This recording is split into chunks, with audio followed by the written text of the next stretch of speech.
Hello student, today we start our next topic balanced chemical equation। आज हमें जो हमारा नेक्स्ट टॉपिक होगा वो होगा कि इक्वेशन को या केमिकल रिएक्शन को बैलेंस कैसे करेंगे। मैंने आपको बताया था कि बैलेंस करने के लिए आपको रिएक्टेंट और प्रोडक्ट के अंदर जितने भी एलिमेंट या एटम्स जो प्रेजेंट होते हैं उनको दोनों तरफ इक्वल करना होगा। यहाँ पर एक एग्जाम्पल देके आपको समझाया गया है कि इस रिएक्शन को बैलेंस कीजिए। जैसे कि ये एग्जाम्पल दिया हुआ है, ठीक है, इसको हम पहले भी कर चुके हैं। जिंक की रिएक्शन सल्फ्यूरिक एसिड से करवाइए और जिंक सल्फेट और हाइड्रोजन बनाना है। और इसके बाद आपको ये भी देखना है कि वो दोनों तरफ एटम इक्वल हैं या नहीं है। इसमें आपको कई सारे स्टेप दे रखे हैं, वो स्टेप आप 1 बाय 1 लिख सकते हो या फिर आप अपने दोनों तरफ काउंट करके 1 स्टेप में भी इसको कंप्लीट कर सकते हो। तो फर्स्ट इक्वेशन देखते हैं हमें। जिंक का जो सिंबल होता है Zn और रिएक्शन हमने करनी है सल्फ्यूरिक एसिड H2SO4, ठीक है, H2SO4। ये जो है LHS यानी कि लेफ्ट हैंड साइड का अपना रिएक्टेंट हमें मिला है। बना क्या है इसमें, जिंक सल्फेट यानी कि ZnSO4 प्लस H2 हाइड्रोजन। अब आपको देखना है कि ये दोनों तरफ से इक्वल है या नहीं है। काउंट करने हैं आपको हर एक एटम को। फॉर एग्जांपल यहाँ पे देखिए जिंक कितने हैं, 1, इस तरफ भी जिंक 1 है, यानी जिंक तो दोनों तरफ बैलेंस हो गया। नेक्स्ट है हाइड्रोजन H2, ये है 2 इस तरफ, H2 इस तरफ भी 2 है तो ये भी बैलेंस है। फिर है सल्फर यानी कि 1 है और इधर सल्फर 1 है, ये भी बैलेंस है। ऑक्सीजन यहाँ पे 4 है और इधर भी 4 है, तो यहाँ पर ये ऑलरेडी बैलेंस है ये इक्वेशन। लेकिन आपको एक चीज़ ध्यान रखनी पड़ेगी क्योंकि इसने वर्ड इक्वेशन में दे रखी है। ये वर्ड इक्वेशन का मतलब है आपको सिंबॉलिक फॉर्म में न दे करके आपसे सिंबॉलिक फॉर्म में इसने पूछा है। अगर ऐसा क्वेश्चन आता है आपके पेपर में कि आप लिखिए वर्ड इक्वेशन को सिंबॉलिक इक्वेशन में कैसे रिप्रेजेंट करेंगे केमिकल इक्वेशन में, तो यहाँ पर आपकी ये जो वर्ड इक्वेशन थी जिंक को हमने Zn लिख दिया। अब आपको फार्मूले याद होने चाहिए। सल्फ्यूरिक एसिड यानी कि H2SO4, हमने इसको ये लिख दिया H2SO4 यानी सल्फ्यूरिक एसिड, और जिंक सल्फेट यानी ZnSO4 और हाइड्रोजन गैस H2। आपने काउंट करके देख लिए, जिंक, हाइड्रोजन, सल्फर और ऑक्सीजन जितने लेफ्ट हैंड साइड हैं उतने ही ये एटम आपके राइट हैंड साइड भी प्रेजेंट है। इट मीन्स वर्ड इक्वेशन को आपने केमिकल इक्वेशन में रिप्रेजेंट कर दिया है। नेक्स्ट जो क्वेश्चन है वो है आपका रिएक्शन। देखिए इसमें iron plus water give Fe3O4 ferric oxide plus hydrogen gas. इसको भी ऐसे ही काउंट करना है। आयरन 1 है, हाइड्रोजन 2 है, ऑक्सीजन 1 है, ठीक है। लेफ्ट हैंड साइड यानी रिएक्टेंट के अंदर जो एटम प्रेजेंट हैं वो आयरन कितने हैं, 1, हाइड्रोजन है 2 और ऑक्सीजन है 1। ये अपने आ गए हैं लेफ्ट हैंड साइड के, ठीक है। राइट हैंड साइड में देखो iron 3, oxygen 4, hydrogen 2। It means ये बैलेंस नहीं है, ओनली सिर्फ हाइड्रोजन इज बैलेंस्ड। यहाँ पर हाइड्रोजन 2 है और इधर हाइड्रोजन 2 है, ये तो बैलेंस हो गया हमारा।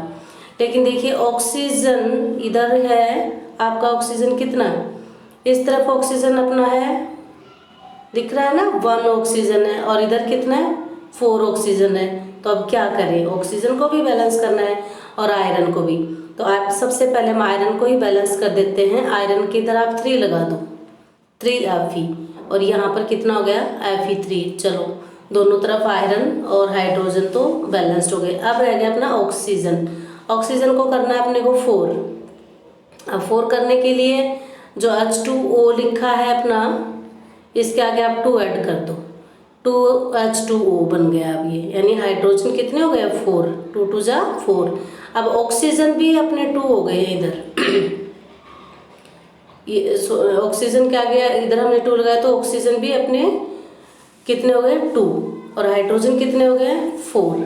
अब बैलेंस हुआ या नहीं हुआ? अभी भी बैलेंस नहीं है, क्योंकि देखो हाइड्रोजन इस तरफ अपने कितने हैं 2, और इस तरफ हाइड्रोजन कितने हो गए 4, तो यहाँ पर ये बैलेंस नहीं होगा। अब हम 3 लगा के देखेंगे, फिर 4 लगा के देखेंगे। इस तरह इस मेथड को आप कंटिन्यू करके तब तक जब तक बैलेंस नहीं होता तब तक आप करते रहोगे। अपना सिर्फ यहाँ पर आपको 3 ऐड किया, 3 ऐड करते ही आयरन बैलेंस हो गया है दोनों तरफ, ठीक है। यहाँ भी आयरन 3 है और इधर भी आयरन 3 है। अब हम करते हैं ऑक्सीजन को बैलेंस। ऑक्सीजन को बैलेंस करने के लिए 3Fe, इसको आप ऐसे रखो, यहाँ पे 4 है तो 4H2O कर दो। अब ऑक्सीजन तो हो गए हैं 4 और हाइड्रोजन हो गए हैं 8। ऑक्सीजन अपना बैलेंस हो गया, यानी कि ऑक्सीजन बैलेंस हो गया। अब हाइड्रोजन को बैलेंस करेंगे। हाइड्रोजन को बैलेंस करने के लिए हाइड्रोजन इस तरफ हमारे 8 हाइड्रोजन हैं LHS यानी रिएक्टेंट में, और इधर कितने हैं 2, तो इधर के आप 4 लगाते हैं, यानी ये 4H2 हो जाएगा। अब इस रिएक्शन को आप कैसे लिखोगे? अब ये रिएक्शन आपकी बैलेंस है, काउंट करो आयरन कितने हैं, इस तरफ 3, इस तरफ भी 3 है। फिर आप हाइड्रोजन को काउंट करो, हाइड्रोजन हमारे 8 और इस तरफ भी 8। अब ऑक्सीजन को काउंट करो, ऑक्सीजन कितने हैं अपने 4, और इस तरफ ऑक्सीजन कितने हैं 4। यानी कि इस तरह आपको कभी 1 2 3 4 जहाँ जितने भी आपको सेट करने होंगे वो करते जाइए, और जब तक वो इक्वल नहीं हो जाते आप कंटिन्यू से करते रहोगे। इस प्रकार आप इन सभी रिएक्शंस को बैलेंस करोगे। यहाँ पे बॉक्सेस में ये चीज़ें दिखाई हुई है, देखो Fe + 4H2O, Fe3O4 + H2। Balance करते जाएंगे हम हर एक बॉक्सेस में, किसकी जितनी कमी होगी हम उस तरफ उतने ही ऐड कर देंगे। तो लास्ट में जो अपने बैलेंस करने के बाद रिएक्शन बनेगी वो आपकी कंप्लीट रिएक्शन जो है कौन सी आ जाएगी, दिस वन, ठीक है। स्टेप जो 7 है उसमें इन्होंने जो बैलेंस इक्वेशन हो चुकी है उसको किस में कन्वर्ट कर दिया है। यहाँ पर इसने आयरन सॉलिड फॉर्म में है, वाटर जो है वो गैस की फॉर्म में है, वाटर गैस नहीं आएगा, यहाँ पे आपका लिक्विड आएगा, ठीक है।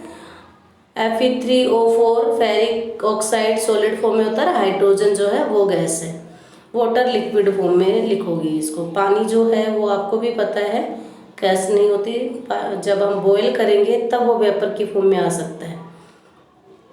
तो ये आपकी बैलेंस्ड इक्वेशन होगी। ब्रैकेट में S और G लिखने का मतलब है कि सॉलिड फॉर्म में है या लिक्विड फॉर्म में है या गैसियस फॉर्म में है। अब आपको कितनी भी रिएक्शन अगर दी हुई हो, आप सभी रिएक्शंस को आपको काउंट कर लेना है, दोनों तरफ लेफ्ट हैंड साइड और राइट हैंड साइड वो इक्वल है या नहीं है। इस प्रकार की आप जो रिएक्शन करोगे वो आपकी बैलेंस रिएक्शन कहलाएंगी। अब देखिए, sometimes in the reaction condition such as temperature, pressure, catalyst for the reaction are indicate above and और below the arrow equation. For example ये कह रहा है कि कई बार हम रिएक्शन में क्या देखते हैं कि एटमॉस्फेरिक प्रेशर या टेम्परेचर कुछ भी कंडीशन लगा दें तो वो चेंज हो जाती हैं। यहाँ पर CO2 गैस, हाइड्रोजन भी गैस है, जब हमने 340 एटमॉस्फेरिक टेम्परेचर इसमें दिया दोनों गैसेस को तो ये मेथेनॉल में कन्वर्ट हो जाती है, और इसको हमने ब्रैकेट में L से डिनोट किया है। इट मीन्स ये लिक्विड फॉर्म में आ गई है, यानी गैस हमारी किस फॉर्म में आ गई है, लिक्विड में। इसके बाद नेक्स्ट जो कार्बन डाइऑक्साइड एक्वस सॉल्यूशन लिया है CO2 गैस का हमने, और वाटर जो है वो लिक्विड फॉर्म में लिया। सनलाइट और क्लोरोफिल ये अपनी कौन सी रिएक्शन है, फोटोसिंथेसिस रिएक्शन।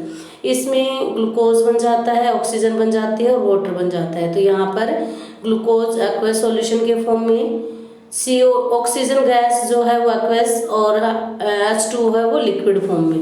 ये कुछ कंडीशंस के अंदर होंगी, अदरवाइज जो ये गैस के फॉर्म में रहेगी ऑक्सीजन, पानी जो है वो लिक्विड फॉर्म में रहेगा, ग्लूकोज जो है वो सॉलिड फॉर्म में ही होता है। लेकिन कब की बात कर रहा है, some time the reaction condition, reaction के लिए जो हम कंडीशन अप्लाई करते हैं कि टेम्परेचर, प्रेशर या कैटलिस्ट। कैटलिस्ट क्या होते हैं, जो रिएक्शन हम करवाते हैं उस रिएक्शन की स्पीड को या रेट को कम या ज़्यादा करने के लिए ये काम में लिए जाते हैं। किसी भी रिएक्शन को अगर बढ़ाना है या घटाना है तो उसके लिए हमें कैटलिस्ट को यूज़ करते हैं।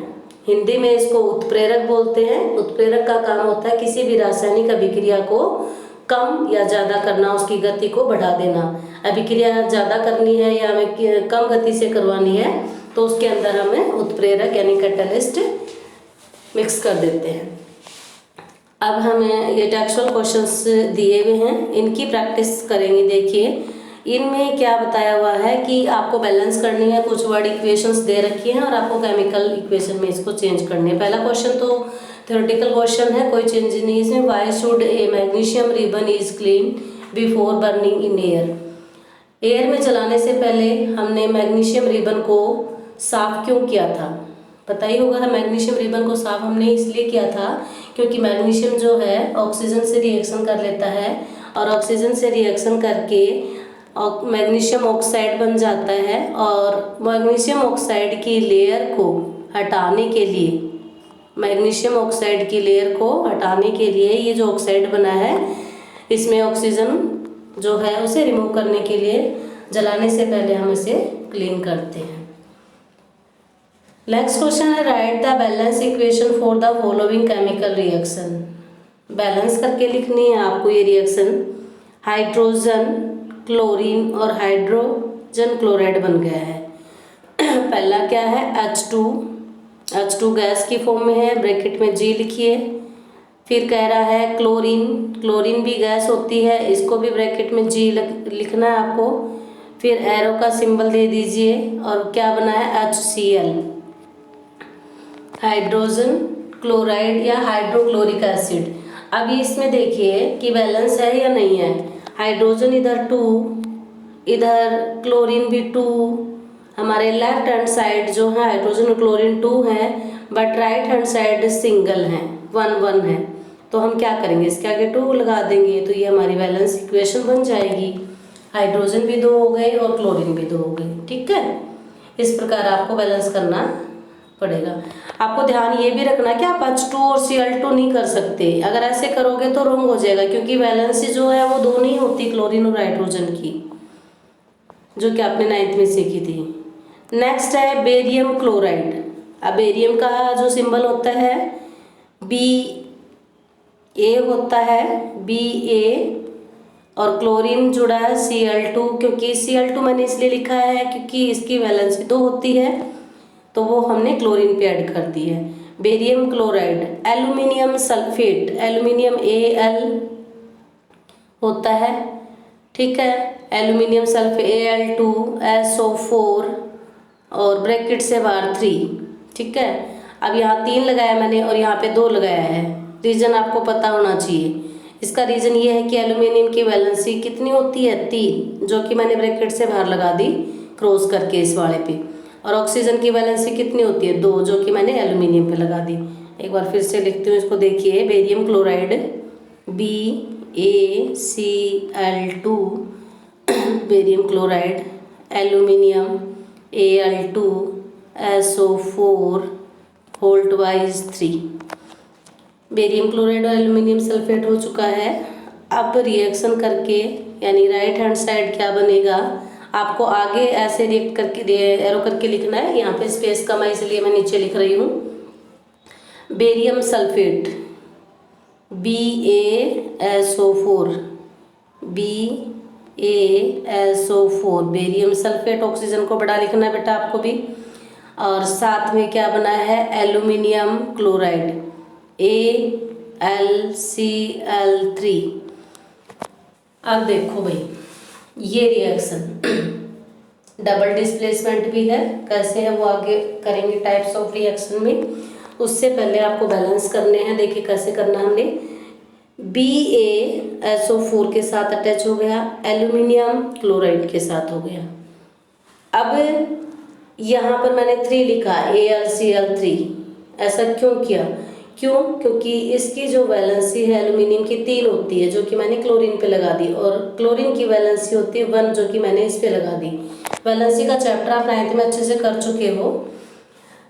जो फार्मूला बनेगा वो AlCl3 ही बनेगा, AlCl2 नहीं बनेगा और ना ही AlCl बनेगा। ठीक है, अब बैलेंस करेंगे। बेरियम अपना बैलेंस है, दोनों में 1 1 है। SO4 जो है यहाँ पे 3 लगा हुआ है यहाँ पे, तो ये बैलेंस नहीं है, तो यहाँ मैं 3 लगा देती हूँ, 3BaSO4, तो SO4 बैलेंस हो गया, लेकिन बेरियम फिर कम हो गया, तो इधर भी मैं वो लगा देती हूँ 3 BaCl2 के सामने। अब बेरियम तो 3 हो गए, ठीक है, दोनों इक्वल हो गए, और SO4 भी हमारे इक्वल हो गए। अब बच गया है क्लोरीन और एल्यूमिनियम।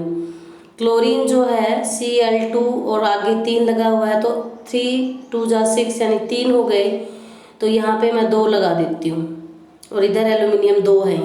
अब ये आपकी बैलेंस है, काउंट करके कर सकते हो आप, दोनों तरफ से इक्वल होंगे सारे के सारे एटम, गिन लो। बेरियम 3, क्लोरीन 3 2 जा 6, ठीक है, लिख दो आप। बेरियम कितने हमारे, दोनों तरफ गिन लेंगे साथ के साथ, 3 बेरियम इधर है और 3 इधर अपने, 3 हो गए। और क्लोरीन Cl2, Cl कितने हैं, 2 और 3, 3 2 जा 6, तो 6 हो गए क्लोरीन। इस तरफ भी 3 2 जा 6, 6 क्लोरीन हो गए। अब अपना बच गया है एल्यूमिनियम। एल्यूमिनियम कितने हैं, Al2 और 2Al, 2 एल्यूमिनियम हो गए। SO4 के वाइज 3 इधर है और SO4 के आगे 3 इधर है, तो ये SO4 जो है वो भी आपके 3 हो गए। अलग अलग काउंट करने चाहो तो आप अलग भी कर सकते हो, सल्फर और ऑक्सीजन को, लेकिन SO4 भी काउंट करके देखोगे तब भी वही आएगा। सल्फर जो है वो 3 इधर है और 3 ही इसमें है। ऐसे ही ऑक्सीजन जो है 4 3 जा 12, तो 12 और इधर भी 12 है, 4 3 जा, ठीक है।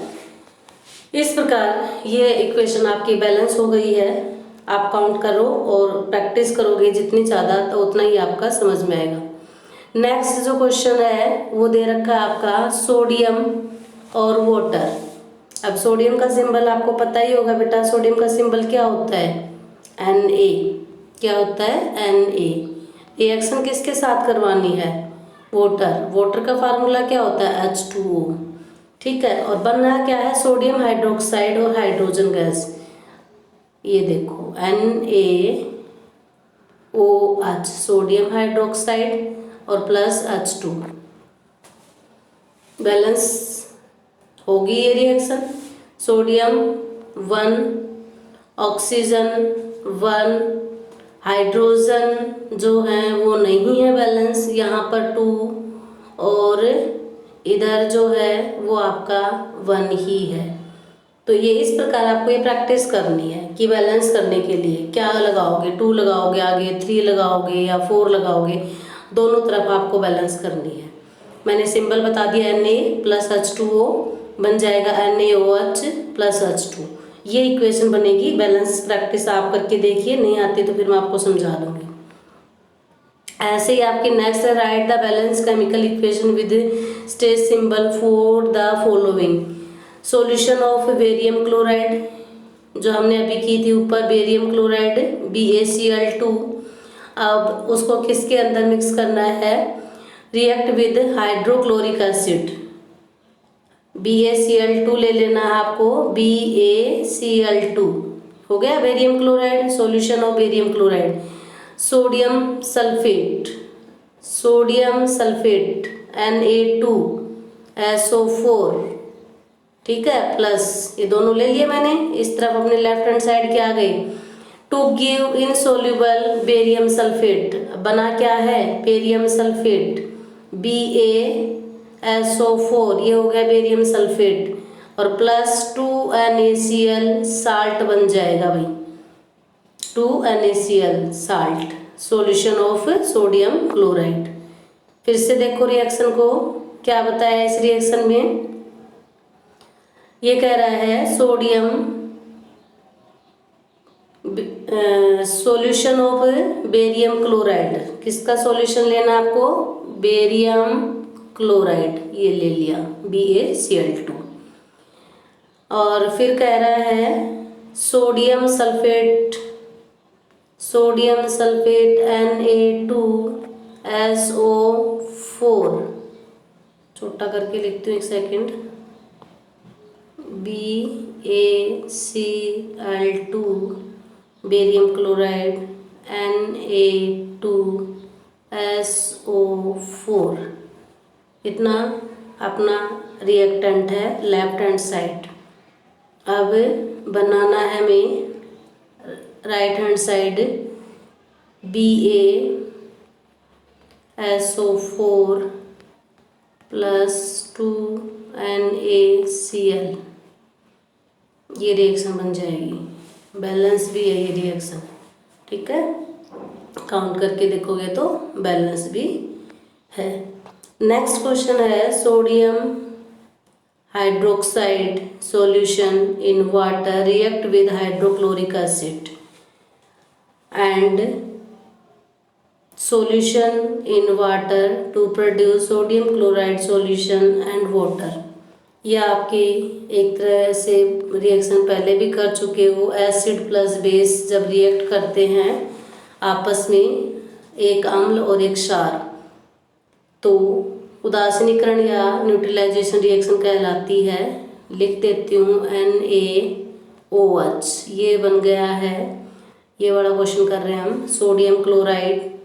सोडियम हाइड्रोक्साइड ये NaOH एक बेस है, क्षार है, और रिएक्शन कर रहा है हाइड्रोक्लोरिक एसिड यानी HCl अम्ल के साथ अभिक्रिया करी। जब एक अम्ल और एक क्षार आपस में अभिक्रिया करते हैं तो वो बना लेते हैं साल्ट और वाटर, NaCl। ये इसका Na इसके Cl के साथ जुड़ जाएगा और बचेगा आपका H2O प्लस H2O यानी कि पानी।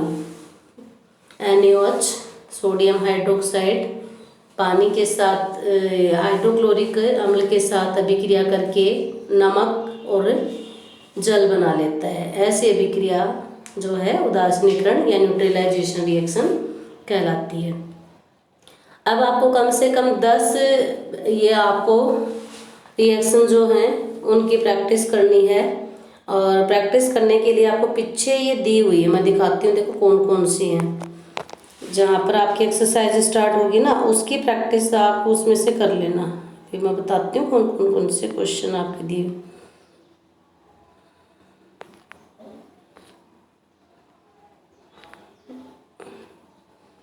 ये रहा, ठीक है। बैलेंस करने के लिए आपको क्वेश्चन नंबर 3 इसकी प्रैक्टिस करनी है। आपकी NCERT बुक में है ये क्वेश्चंस।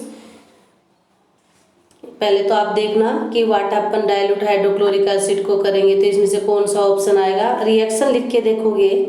इसके बाद आपके बहुत सारे क्वेश्चन प्रैक्टिस सेट के लिए मिले हुए हैं आपको प्रैक्टिस करने के लिए। Question number 5, question number 6, question number 7 और क्वेश्चन नंबर 8। इनकी प्रैक्टिस अगर आप कर लोगे और आपको ये सारे समझ में आ जाएंगे, तब आपको ये समझ में आ जाएगा कि टॉपिक आपका क्लियर हो गया है। अगर ये क्वेश्चन आप नहीं कर पाते हो, इट मीन्स अभी तक आपको रासायनिक अभिक्रियाओं को संतुलित करना यानी कि केमिकल रिएक्शन को बैलेंस करना नहीं आया है। जो बच्चा जितनी इनकी प्रैक्टिस करेगा वो उतना ही इसमें बैलेंस करने में उसकी पकड़ बनेगी, ठीक है। अगर कहीं भी कोई डाउट आता है तो आपको सिर्फ एक ही दिक्कत आएगी, या तो आपको फार्मूले याद नहीं होंगे या फिर सिंबल याद नहीं होंगे। मॉलिक्यूल्स बनाते हैं एलिमेंट से तो हम उनकी वैलेंसी क्रॉस लिख देते हैं, जो कि आपने 9th में अच्छे से की है। अगर वो आपको करनी आ जाएगी तो आप बैलेंस भी अच्छे से कर लोगे। अब जैसे मैं एक एग्जांपल देके आपको क्लियर करती हूँ। मान लो मैंने कहा कि आप लिखिए मैग्नीशियम क्लोराइड, तो बच्चे लिखेंगे MgCl, कुछ बच्चे लिखेंगे MgCl2। तो इन दोनों में से कौन सा ठीक होगा? ये वाला ठीक होगा। अब ये मैग्नीशियम क्लोराइड आपको पता है कि Mg मैग्नीशियम Cl क्लोराइड होता है, लेकिन यहाँ 2 लगेगा तभी ये सही माना जाएगा। इसी प्रकार मैं एग्जांपल देती हूँ आपको NaCl साल्ट का, NaCl या NaCl2 कौन सा ठीक है? तो आपका ये ठीक होगा। क्यों ठीक होगा? जिन बच्चों ने वैलेंसी वाला चैप्टर अच्छे से किया है तो वो फार्मूले बना लेंगे अच्छे, फिर उनको दिक्कत नहीं आएगी। तो आप इन तीनों क्वेश्चंस की अच्छे से प्रैक्टिस करोगे।